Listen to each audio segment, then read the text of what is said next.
All right, you guys, so we're here with Dane Eagle, our state rep. Dane, I don't know if you watch the show, you know what's coming next, but It's time for three questions. Got You're ready. I know it. All right, man. So first, if you can, just so everyone knows, if you can tell them who you are and what you're doing currently. Yeah, I'm Dane Eagle, state representative for District 77, born and raised here in Southwest Florida, this beautiful area we get to call home. I get to go to Tallahassee about 4 months out of the year and represent this community on behalf of the entire state. Try to pass some good laws, try to kill some bad laws, and overall vote on things that my constituents would want for me to vote for, and vote against the ones that I deem to be bad. So it's been, I've been doing this 5 years now. It's a good gig. Term limits, 8 years is the longest I get, and after that we'll see what's next. But it's been a good time. Cool. Question number one. I want to know, because it's always an interest to me with people that get into politics, is why? Why did you decide to become a state rep? I've always loved this community, born and raised here, like I mentioned, and I got to work in Tallahassee for, I worked for the governor for 5 years, and then moved back here. For this. I moved back here for this. Yeah, why don't you move back? This is why I'm here. Why would you live in Tallahassee when you could live here? So this is it. Came back home, and primarily, I mean, I'd be home on weekends, and you leave on a Sunday, I'd be driving over the I-75 bridge or the Peace River Bridge and seeing people boating, and I'd hate my life. Like, why? I need to move home. So I came back here and, started working in the community, and really felt that urge to give back, to get back, jump back into politics. And this seat opened up, and I hesitated. I never envisioned myself being what you call a politician. I was always behind the scenes, like to work on behalf of good things, but not necessarily be the guy out in front of it. But I decided to give it a shot, started campaigning, and never looked back. It's been one of the greatest joys I've had. So it's been wonderful to be able to do good things on behalf of this community. Cool. Well, so that kind of leads me into a second question. This is the viewer question. This one came from a man, Don Turner. Okay.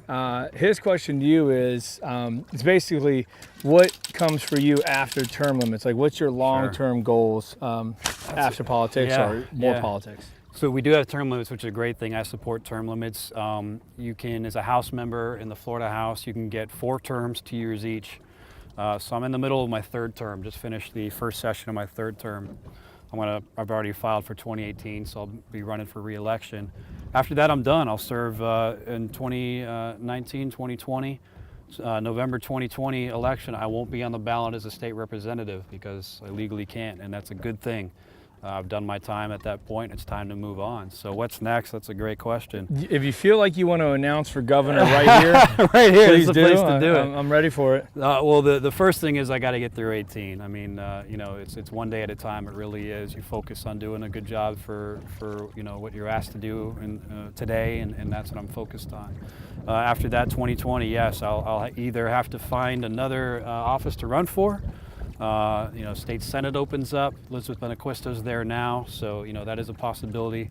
Or I get a real job, but there's other options too. And I joke saying get a real job, but this is a part-time gig we have up in Tallahassee. So the last question, it's a hot button topic here, and that's water quality. Yeah. So I'd like you to touch on the bill you just passed. Sure. And then what else, if more, you guys are going to be able to do to help water quality here in Southwest Florida? Extremely important. So if you want to dig in on that side. Yeah, I mean, knocking on doors for my campaigns, which I do every time I get out and try to meet the voters, it's the greatest, feel you can have. Actually, it's not necessarily watching the news, it's going and talking to the people that, are your constituents.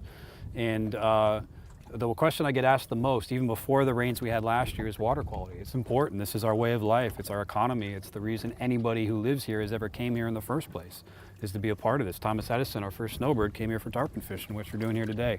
So it's extremely important. And growing up here, I mean, this is the way of life. My mom's a boat captain, so I get it. And after the rains last year, it's horrific. You don't want to see that. So there's a lot of things we need to continue to work on, and we passed some great stuff this year. But it's been an ongoing process for a long while. 20 years we've had the the Comprehensive Everglades Restoration Plan. And the problem with that is it's taken this time to get as far as we have, and there's still a lot more time to go, a lot longer that we need. And the issue is money. It takes money. Everything that we need to do takes money. And with a balanced budget at the state level, we can't just print money like Washington does, Right. and they shouldn't, but we can't do it at the state level, and that's a good thing. So every year, we need to put more and more into it. In 2016, we passed the Forever Florida bill, or Legacy Florida bill, and that allocates for 20 years $200 million every year towards Everglades restoration plans. So that's, for the next 20 years, once I'm long and gone out of the Florida house, that will still be ongoing and go towards things like the Kissimmee River Basin, which is north of the Okeechobee River. Water flows south, so a lot of the problem that's in Okeechobee comes from Orlando and the millions and millions of people that live there, and it sits in the lake. And then there isn't much southern flow after that. There is some, but not a lot. So it sits there, and then when it gets too high, the dike is at a risk of breaching. So they release it east and west, down the St. Lucie to the east, and down the Klusic to the west. So we need reservoirs east and west of the lake, and we're working on that now too. And then the other big part of that, which we just passed this past year, is Senate Bill 10, which will help construct a reservoir south of the lake. So it's reservoirs, north, east, west, and south of the lake are the biggest thing that we can do, and we're working on. And after this past year, just passed that bigger portion, that southern one. So it's in the works. The last piece of that puzzle is the dike itself. The dike, after Hurricane Katrina, when we saw the levees break in Louisiana, Army Corps of Engineers identified the Herbert Hoover Dike, which is south of the lake, as a problem.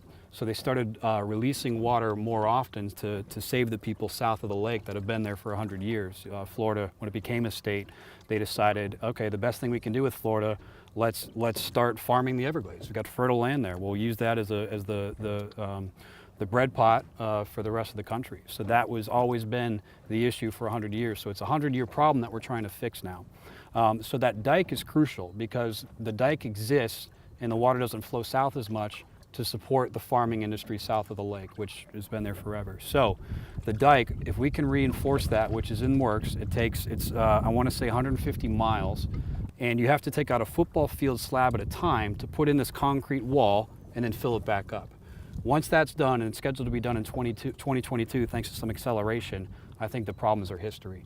You can store water more, you've got reservoirs east, west, north, and south. So when you do have these record rains, you can either store the water or flood the reservoirs and keep this water looking as beautiful as it does today. Gotcha. Great information, but yeah, it's a lot. I know, it's like reading a book. It's a lot, and that's why it's comprehensive. It's not as easy as just one thing. It's a big piece. It's a big puzzle, and we're working on one piece at a time. So it can't be done overnight, unfortunately, because of the time and because of the money. But I think in the next 5 years, we're going to see some real progress. Yeah.